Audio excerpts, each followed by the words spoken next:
Hey guys, welcome back to my new video. तो सभी लोग मुझे बोलते हैं कि तुम्हारी अधिकतर वीडियोस टेम्पल, मंदिर या देवी देवताओं के क्यों होते हैं।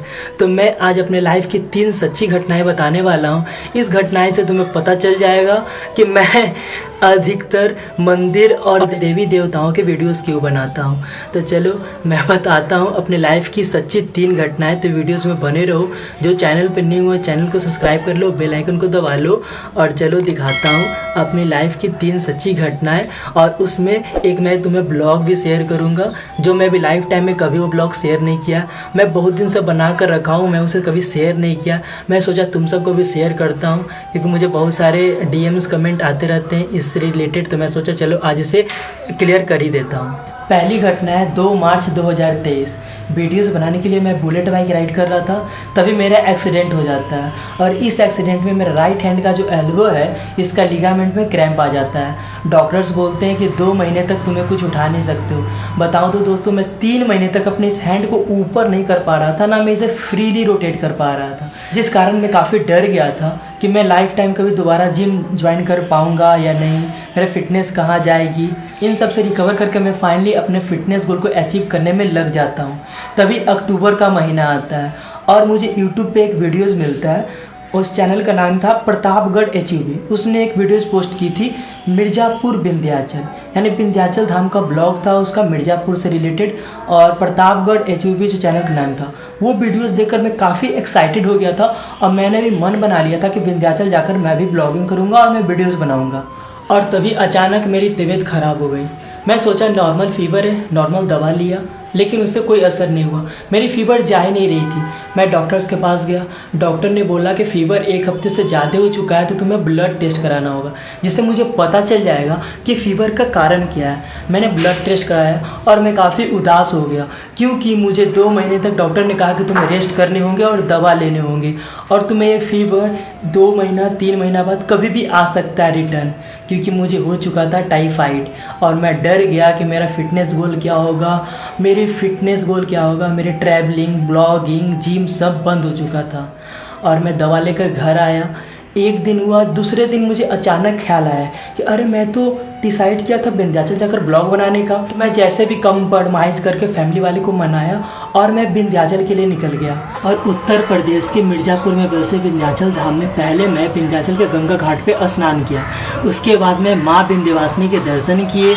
उसके बाद मैं काली खो में माँ काली का दर्शन किया। उसके बाद मैं विंध्याचल पर्वत पर पैदल चढ़कर माँ अष्टभुजा देवी का दर्शन किया। और तुम सब जानते नहीं हो माँ अष्टभुजा कौन है, तो मैं बता दूं कि तुम सब महाभारत देखे होगे। तो उसमें भगवान श्री कृष्ण का जब जन्म होता है तो उनके फादर, उनके पापा श्री कृष्ण को किसी और के साथ एक्सचेंज कर वहाँ पर एक छोटी बच्ची को लेकर आते हैं। जब मामा कंस को पता चलता है कि जेल में एक पुत्र का जन्म हुआ तो उसे नष्ट करने के लिए वो आते हैं जेल में, तो देखते हैं वो छोटी बच्ची को। तो मामा कंस छोटी बच्ची को हाथ में उठाकर जब उसे नष्ट करने वाले होते हैं तो छोटी बच्ची एक माँ के रूप में प्रकट हो जाती है। वही तो है हमारी अष्टभुजा माँ। और टाइफाइड के फीवर में जब मैं विंध्याचल पर्वत पे घूम रहा था तो पसीने से मेरे बॉडी और कपड़े पूरे गीले हो चुके थे। जब मैं विंध्याचल से घर आया तो मुझे विश्वास नहीं होता, तुम बिलीव नहीं करोगे, उसके बाद मैं एक भी टैबलेट, एक भी दवा नहीं खाया और मुझे कभी दोबारा फीवर नहीं हुआ। वो टाइफाइड का पता नहीं कहाँ गया भाई। मैं मात्र 2 दिन टाइफाइड का दवा खाया था घर पर। उसके बाद मैं विंध्याचल चला गया, फिर दोबारा घर आया तो ना कभी मैं टाइफाइड का दवा खाया, ना मुझे कभी बुखार हुआ। और आज 6 महीना हो चुके हैं, मुझे कुछ नहीं है। अभी मेरा फिटनेस देख सकते हो किस लेवल पे पहुंच चुका है। सब बोलते हैं कि भाई तुम ज़्यादातर वीडियोस ब्लॉगिंग टेम्पल देवी देवता पे क्यों बनाते हो। तो ये तुम्हारी लाइफ की 2 घटना देखे। अब चलो मैं तीसरी घटना को एक्सप्लेन करता हूँ। उसके बाद में जो ब्लॉग तुम्हारे लिए शूट किया था बहुत दिन पहले, जो मैं अभी तक पोस्ट नहीं किया, उसे मैं भी पोस्ट करूँगा। तो चलो तीसरी घटना को मैं बताता हूँ। बात है 31 दिसंबर 2023। नया साल आने का उत्साह बहुत ज़ोर शोर से था। मैं, मेरा भाई और कुछ दोस्तों के साथ मैं जहानाबाद के परावर पहाड़ पे ट्रैकिंग कर रहा था और हम सब बहुत खुश थे, बहुत इंजॉय कर रहे थे। और मैं एक जगह काफ़ी एक्साइटेड हो गया और वीडियोस बनाने के लिए मैं एक पहाड़ पे चढ़ गया और मुझे अंदाज़ा नहीं हुआ कि उसके बगल में खाई था और मैं सीधे खाई में गिर गया, जिस कारण से मेरे लेफ़्ट पैर के घुटने में चोट आई। अब मैं बहुत डर गया था, क्योंकि 4 फरवरी को मेरा गिरनार असेंडिंग डिसेंडिंग कंपटीशन होने वाला था। और इसी बीच मेरा क्या हो गया था भाई, मेरे घुटने डैमेज हो चुके थे। अब बताओ वहाँ पे मैं 11,000 सीढ़ियाँ कैसे चढ़ता। और बोलते हैं ना, माँ कभी अपने बेटों को दुखी नहीं देख सकती है।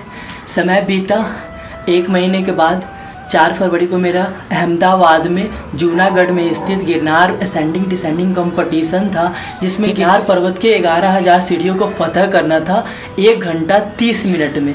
रेस शुरू होती है, मैं माँ का नाम लेता हूँ और रेस स्टार्ट कर लेता हूँ। तुम विश्वास नहीं करोगे, जब मैं फिनिशिंग लाइन को टच कर रहा था तो मुझे ऐसा फील हो रहा था कि आसमान में, खुले आसमान में तुम देखे होगे जब बाज उड़ता है ना तो अपने पंख को क्या करता है, साइलेंट कर देता है और पवन की वेग से उड़ते जाता है। मुझे ऐसा ही फील हो रहा था। मैं जैसे ही फिनिशिंग लाइन टच करता हूँ मैं वहीं पे गिर जाता हूँ। मुझे आज भी याद है कि मेरे टीम में एक प्रहलाद भैया थे, वो मुझे उठाते हैं और लेटाकर उल्टा कर मेरे पैर के में स्प्रे मारते हैं, मूव स्प्रे, जिससे मुझे थोड़ा रिलैक्स फील होता है। जब मैं चेक करता हूँ लिस्ट तो मुझे बिलीव नहीं होता है दोस्तों, मैं 1 घंटा 28 मिनट में इस रेस को भाई फतह कर दिया। गिरनार के 11,000 सीढ़ियाँ भाई। मेरी 31 दिसंबर को मेरे घुटने में चोट लगी थी, मैं चल नहीं पा रहा था और 4 फरवरी को मैं ये कारनामा कर चुका था। और सब बोलते हैं मुझे आज भी कि तुम इतने मंदिर, इतने देवी देवताओं के वीडियोस क्यों बनाते हो। तो दोस्तों यही रीज़न है। और मैं एक चमत्कारी ब्लॉग बनाया था जो कि विंध्याचल धाम का था, जिसे मैं अभी तक अपलोड नहीं किया था। वो वही विंध्याचल धाम का ब्लॉग था जब मैं गया था टाइफाइड में। उस ब्लॉग को देखने से तुम्हें पता चल जाएगा कि मेरी तबीयत कैसी थी उस समय। तो वो ब्लॉग मैं अभी तुम सबको दिखा रहा हूँ, क्योंकि मैं अभी थोड़ा परेशानी में हूँ, जिस कारण से मैं ब्लॉग नहीं बना पा रहा हूँ। तो मैं सोचा क्यों ना इसे स्टोरी को शेयर कर दूं और तुम भी वो ब्लॉग के एंजॉय कर सकते हो। और तुम भी फ्री हो तो वहाँ जा सकते हो, जहाँ पे तुम एक नई उड़ान को छू सकते हो। तो चलो घूमते हैं इस चमत्कारी धाम को। कौन सा धाम है? माँ विंध्यवासिनी का धाम है। बोल दो एक बार, जय माता दी। राधे राधे भाइयों, अभी सुबह के 5 बज रहे हैं और मैं पहुंच चुका हूं। पता है ना, थंबनेल देखकर आए हो ना, तो पता है ना कहाँ पे।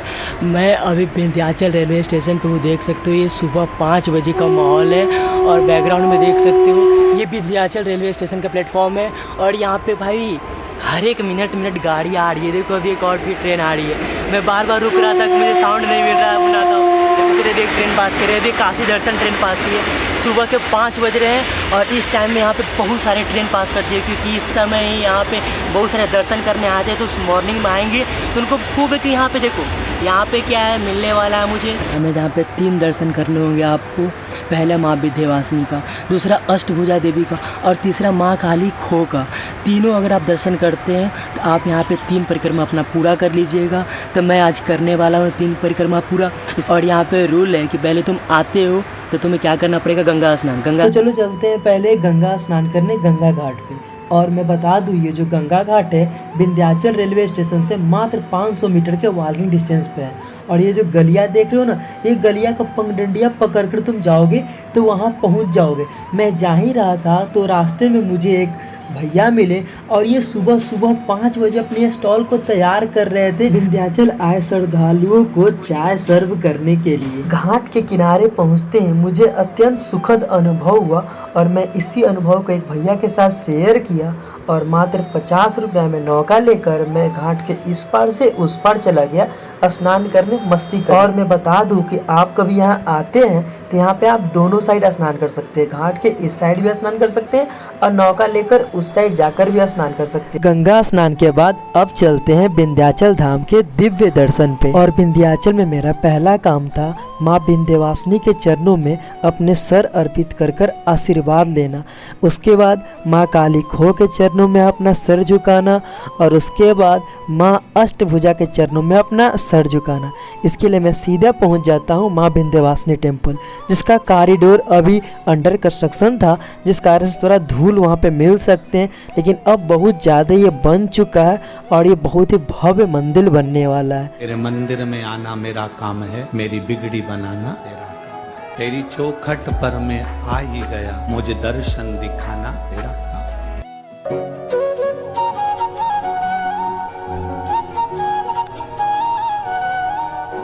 माँ विंध्यवासिनी के दर्शन करने के बाद मैं पगडंडिया गलियां पकड़कर मेन रोड पे जाता हूँ, जहाँ से मैं ऑटो लेकर काली खो जाऊंगा। इसी बीच मुझे भूख लगता है और मुझे एक स्टॉल दिखता है, पता है किसका, चलो मैं ले चलता हूँ। और ये स्टॉल है अंजन जी समोसे वाले का। यहाँ पे तुम्हें समोसे नाश्ते सब मिलेंगे, एकदम तीखा नमकीन, जहाँ तुम आराम से अपना ब्रेकफास्ट कर सकते हो और यहाँ पे हल्का ब्रेकफास्ट कर सकते हो। भाई बहुत ही खूबसूरत ये अंजन भाई समोसे के साथ कचौड़ी भी देते हैं भाई। मैं यहाँ पे नाश्ता करके जस्ट निकलूँगा काली खो गली होकर रोड लेकर ऑटो लेकर। चलो इस नाश्ते के बाद मिलते हैं काली खो में।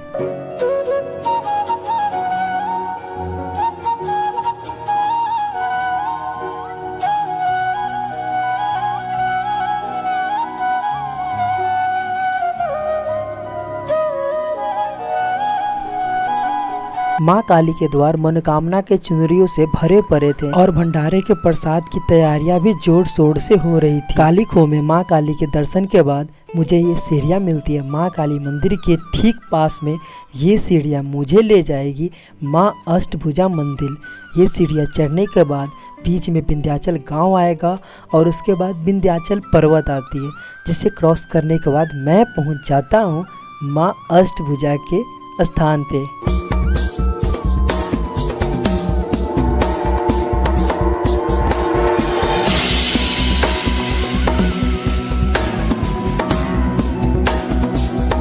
मैं तो बोलूँगा कि दोस्तों एक बार तुम विंध्याचल धाम आओ दोस्तों और देखो यहाँ की खूबसूरती और यहाँ का जो प्रकृति की गोद की सुंदरता है ना दोस्तों, क्या बताऊँ। देख सकते हो ये सड़ान सीढ़ी है और चारों पीछे देखिए कैसे पहाड़ी वाला जंगल है और जंगल से साइड से सीढ़ी है।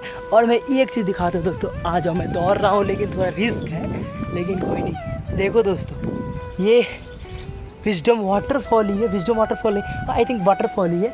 देखो यहाँ पे इसमें से पानी आएंगी यहाँ पे। अब लग रहा है यहाँ से मैं क्रॉस करूँगा और देखो ये पानी फिर कहाँ जाएगी, ये खाई में जाएगी दोस्तों, ये खाई में पानी जाएगी। यहाँ से पैर स्लिप करता है तुम्हारा, समझो तुम कहाँ जाओगे।